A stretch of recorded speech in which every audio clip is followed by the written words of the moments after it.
outils ou par d'autres levées de fonds qui nous permettent, avec les privés sénégalais si on peut, les Sénégalais de la diaspora si on a, avec l'extérieur si on est obligé, mais on est obligé aujourd'hui, par les gros investissements qu'on veut faire, on est obligé d'aller vers le marché. C'est dans ce sens-là que vous avez suivi un peu cette affaire d'emprunt. L'emprunt, c'est pour la zone de Petersen, c'est 10 hectares qu'il faut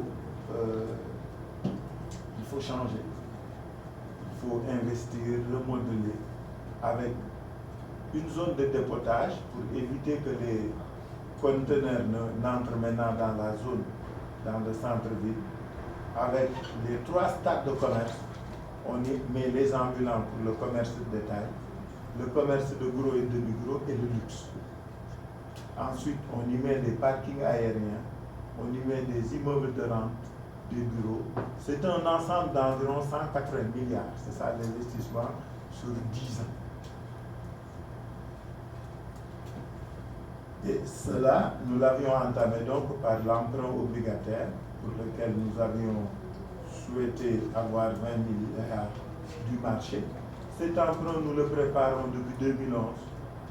C'est avec la fondation Bill Gates, Bill et Melinda Gates, qui a fait un grant de 5 millions de dollars à la ville de Dakar et qui nous a permis de capaciter notre personnel, de restructurer notre administration et de nous donner les moyens d'aller sur le marché.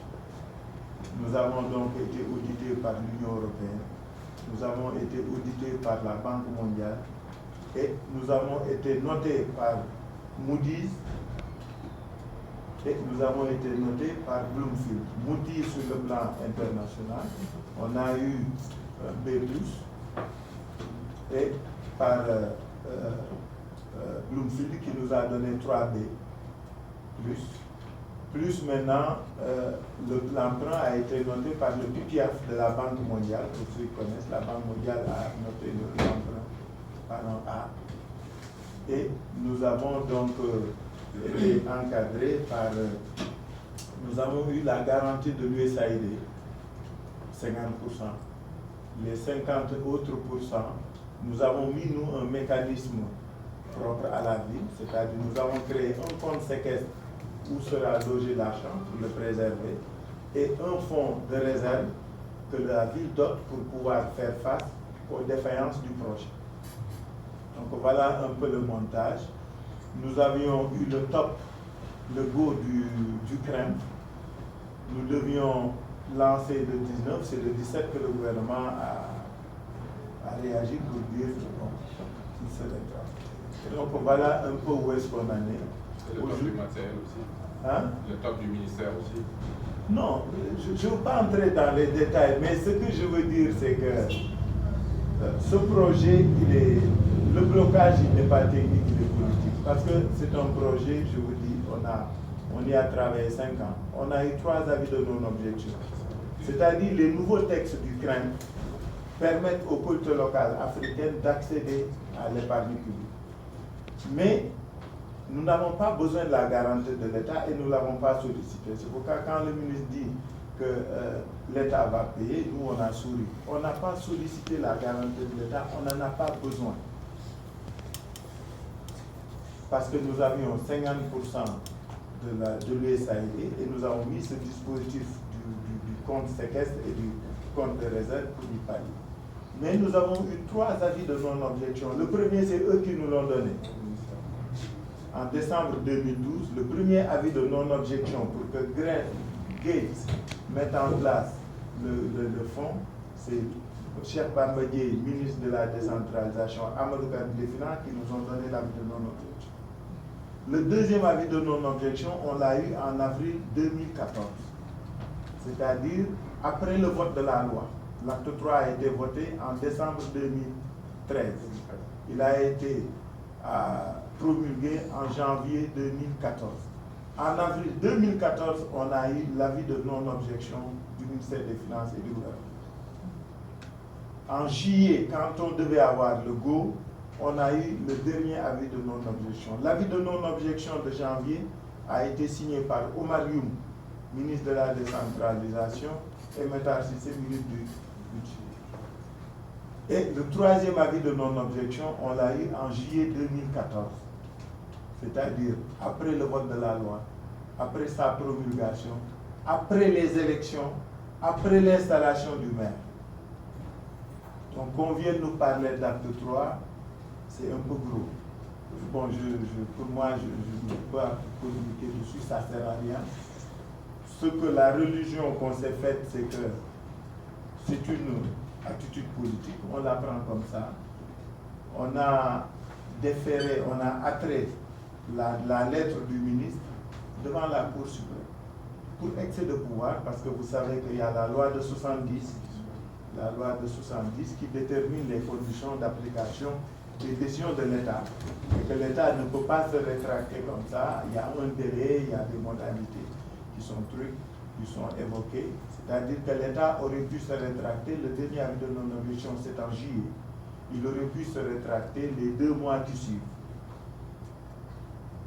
Au-delà des 2 mois, il ne doit plus. Donc c'est pourquoi nous, on est allé à la Cour suprême parce qu'il y a des jurisprudences. C'est des textes de 70. Senghor avait été dégoûté, vous vous souvenez de les juristes qui sont là, de la jurisprudence Samba Korsar.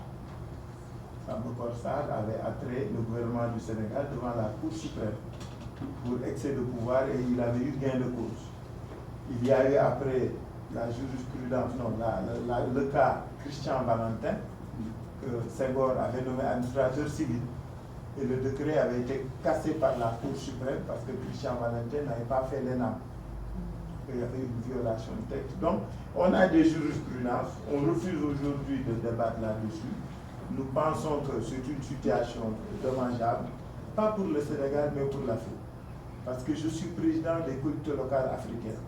Et quand j'ai négocié le Grant de Gate, c'était pour que Dakar soit un peu le cobaye, mais en tout cas qu'il puisse introduire la chose. Et le Gate a mis 50 millions de dollars comme ligne de crédit pour accompagner les villes africaines pour qu'elles puissent aller sur le marché. Parce qu'aujourd'hui, nous, on est sur le marché des banques, le marché les banques privées, les fonds, l'AFD, la BOAD, tout ça, nous avons des fonds qui viennent. Mais l'épargne, personne ne l'avait encore fait en Afrique subsaharienne, en Afrique de manière générale d'ailleurs, à part les villes d'Afrique du Sud. Il n'y a que Jobourg qui est sur le marché et les villes d'Afrique du Sud. Mais l'Afrique maghrébine comme subsaharienne, aucune ville n'a encore été. C'était une première. Donc, Gate a mis 50 millions de Grant. Il y a Accra, il y a Abidjan, il y a Nairobi qui sont dans le pipe. Et l'USAID avait mis une ligne de crédit d'environ 100 millions de dollars pour apporter sa garantie aux collectivités locales africaines.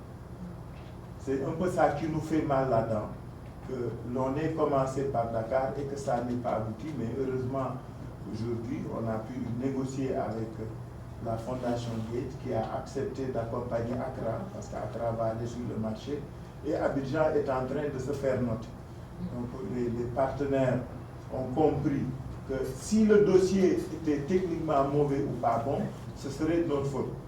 Mais on ne peut pas avoir le go et ensuite que par une rétractation de l'autorité nationale, que la politique locale soit. Donc, je ne veux pas insister dessus. Bon, c'est une expérience.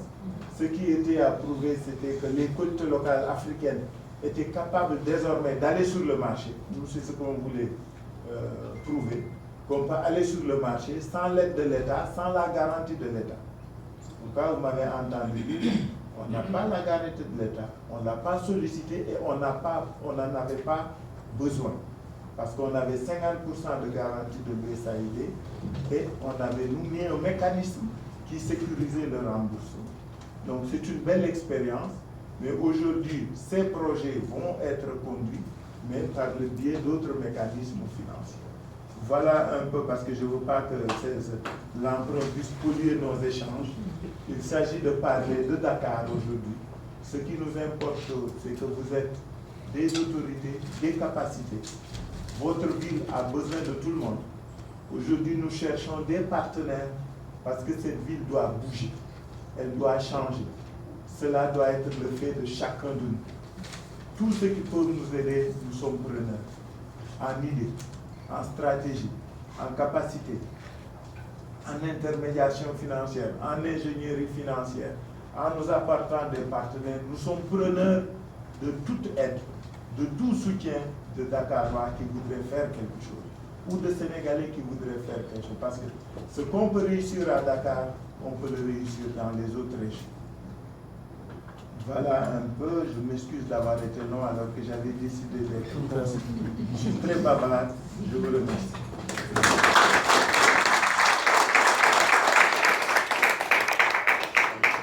Merci beaucoup, monsieur le maire. Je pense que l'appel n'est pas entré dans l'oreille d'un sourd. Donc,